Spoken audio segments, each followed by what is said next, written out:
अच्छा आप ही बताओ, कोई काम हम कर सकते हैं? अभी हम हाथों से काम कर रहे हैं और राम जी की इच्छा हो गई, लेते रहा फट यूं कर लेंगे कि नहीं कर लेंगे? फिर करो भैया काम, बोले कथा में नहीं गए थे, अब करो काम। तो राम से भी बड़े उसके पास बहुत सारे काम। लेकिन जब हमारा अंतिम समय आएगा, यमराज जी आएंगे, अब यमराज जी से भी कहना भैया कल हमारी दुकान में बड़ा ग्राहक आने वाला है, थोड़ा सा काम है हमें। अब यमराज से कह के बताना, यमराज जी कहेंगे हाँ ठीक है कर ले काम। होगा क्या ऐसा? नारायण जब अंत में पकड़ेंगे आकर के बाहर, तो फिर उनसे भी कहियो कि अब हूँ फुर्सत ना, अभी फुर्सत नहीं है, बाद में आना। ऐसा होगा क्या? वो तो जब ही आए तब ही ले जा। तो राम से भी बड़े काम है लोगों के पास। देखो 365 दिन में एक साल होता है, और उस एक साल में 365 दिन में हमें भगवान को कितना समय देना है?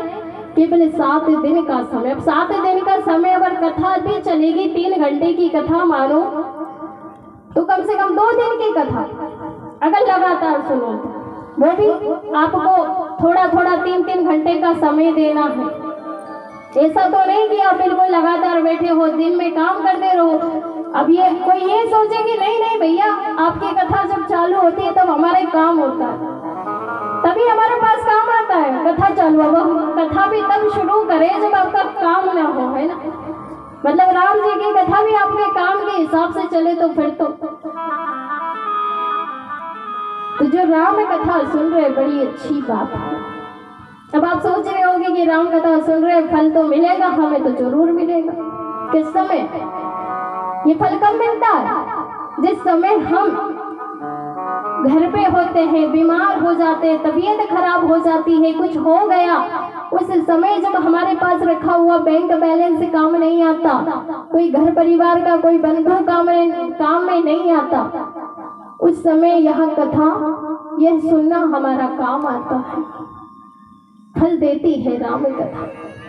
कोई सी भी कथा सुनो, सत्संग जीवन में अपना, बिनु सत्संग विवेक न होई, राम कृपा बिनु सुलभ न सोई।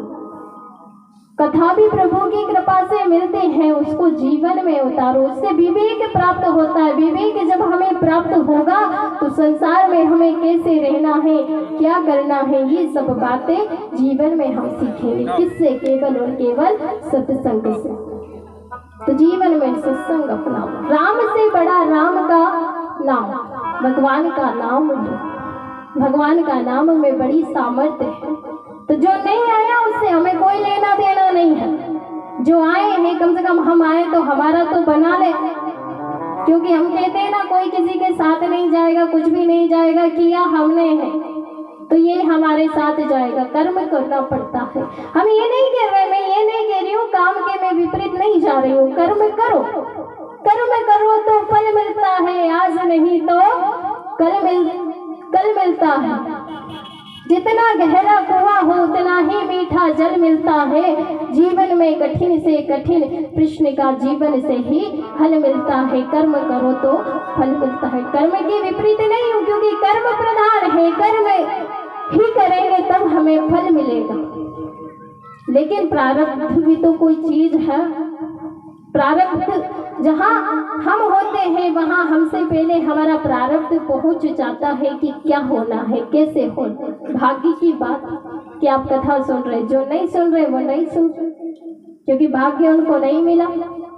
तो इसलिए देखो राम जी का यह कार्य है, 7 दिनों का कार्य है। आप कितनी बड़ी कृपा की है। आज हमारे संत का हमें धन्यवाद करना चाहिए। हमारे जो रामानंद जी भारती महाराज है उनका धन्यवाद करना चाहिए कि उनकी वजह से आपके इस कोटरा गांव में ये प्रयागराज बन गया, त्रिवेणी की गंगा बह रही।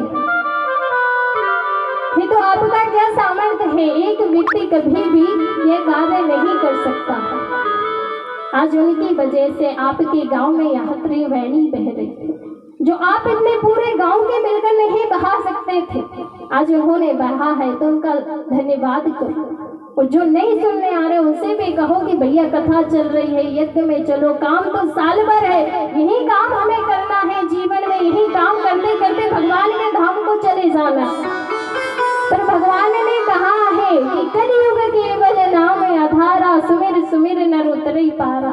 थोड़ा सा भगवान के नाम को भी गा लो, काम भी जरूरी है, नाम को भी गाओ। इसलिए कथा में सभी को आना है और कथा बड़े भाव से सुन लीजिए।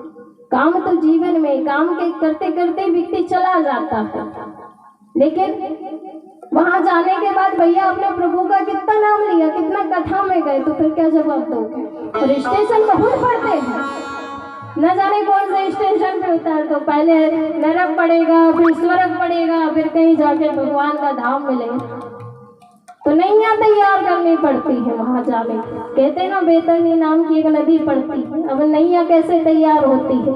राम कथा ताका दृढ़नामा, वो राम कथा ही एक नैया है जो उस भव सागर से हमें पार करता है। तो इसलिए कथा को श्रवण करो, प्रेम से सुनो। जो नहीं आ रहा उनसे नहीं मतलब, पर हम तो अपने जीवन को सुधार लें, अपने जीवन को सही कर लें। तो इसलिए बड़े भाव से प्रेम से इस आज देखो 2 दिन तो हमारे निकल गए, बचे 5 दिन तो क्यों ना इसे ज्ञान गंगा में डुबकी लगा। तो इसलिए सभी को प्रेम से कथा सुननी है, कीर्तन में ताली बजाना। मैया सती का परित्याग जब भोले बाबा ने कर दिया, भोले बाबा ने जब परित्याग कर दिया, मैया सती को बात नहीं बताई कि मैंने आपका परित्याग कर दिया। अब गोस्वामी जी कहते हैं कि दोनों का प्रेम कैसा था? दोनों का प्रेम ऐसा था कि आपने देखा होगा दूध और पानी। अब दूध को जब हम बेचने जाते हैं तो कोई व्यक्ति क्या करता है, दूध में पानी मिला लेता है। अब दूध की आजकल हम दूध का भाव भी बड़ा बढ़ गया, 50 रुपए किलो, 60 रुपए किलो। अब वो चाहे आधा पानी मिला चाहे पूरा पानी मिला, अब बिकेगा तो पानी भी दूध की कीमत का। हम रोज कहते हैं ना भैया थोड़ा कम मिलाओ, थोड़ा कम मिलाओ पानी। तो जो दूध है वो अपने साथ में जब पानी मिल जाता है तो पानी की भी उतनी ही